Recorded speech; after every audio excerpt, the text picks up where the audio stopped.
Within this town lies a lot of history that even the natives of Oppenheim didn't know about. At one time, Oppenheim was more than just a school, a church, and two businesses. In 1724, the first settlers came to Oppenheim from Germany. In 1808, it was created a town by Palatine. Highway Route 29 is a road that is in the middle of Oppenheim and most used. On this road, a post office existed and was also connected to a law office and a grocery store, all created by the Swore-Out family. A mansion was located by the post office where the Swore-Outs lived that was later created into a hotel. Sawmills, cheese factories, and even glove factories were once a part of this town, but now some of them have been demolished. 15 schoolhouses were once active all around Oppenheim, but they've either been abandoned or used as houses.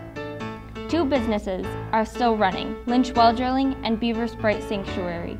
Lynch Well Drilling was established in 1949 by Edmund Lynch and is currently family-owned and operated. Beaver Sprite was created in 1960 and is now owned by the Bone family. The remaining store that is opening back up was developed by Peter Yost, who was married into the Swore-Out family and was used as a general store. This general store is located across the street from the mansion where the Swore-Outs used to live.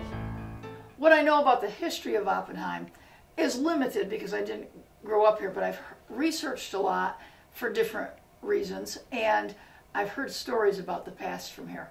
And earlier I had mentioned that my kid perspective was that Oppenheim was in the middle of nowhere. What I realized was that Oppenheim was on the way to everywhere. So the road that the school is on is Route 29. It used to be called Black River Road. And when we were researching for a fundraiser Afghan project, we discovered that this road went down to the Black River, and so they called it Black River Road.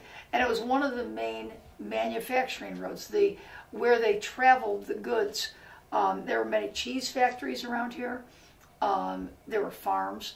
And so they would take the goods from here and either transport them down to the river or get products up from that area and transport them someplace. So what I found out is the people from here started in this area, and they traveled elsewhere on Black River Road, or they came from someplace else and they traveled through here to get someplace else. So although this place is in the middle of nowhere, it's the starting point to everywhere. Talking about the history of Oppenheim and our building, this building has always been a center, and since I've been here for ages, I was privileged to watching this building change.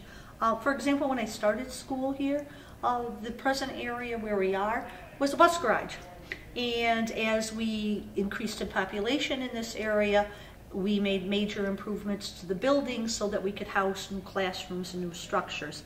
So the bus garage became the elementary wing, and the opposite end of the building was the junior high school wing. Eventually, we needed more space, so we added on a new library, taking out the old gymnasium, building a new gymnasium that had more modern implications so that volleyball could be played here as well as basketball. The elementary used to be housed in trailers. I attended this school as a 6th grade student and a 5th grade student, taking classes out in trailers that were kept in the back. The trailers were then made into kindergarten classrooms as other classes were brought in. One of the other major renovations was the addition of our brand new wing onto the back, where we now have an elementary wing, a junior high wing, or science and math wing, and an English history wing for our high school students. Oppenheim is based off of 2 current businesses and a 3rd one in the future. Other than that, Oppenheim is mostly used for farmland and is a rural area that depends on neighboring cities to keep the employment rate up.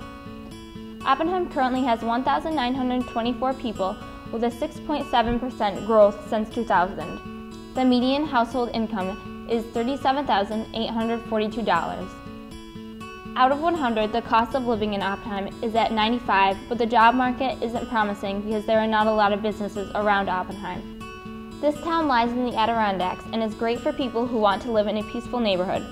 Though small, Oppenheim also has a school pre-K through 12th grade that only enrolls roughly 300 to 400 students, a lot of land, and a few people. Oppenheim is the definition of country.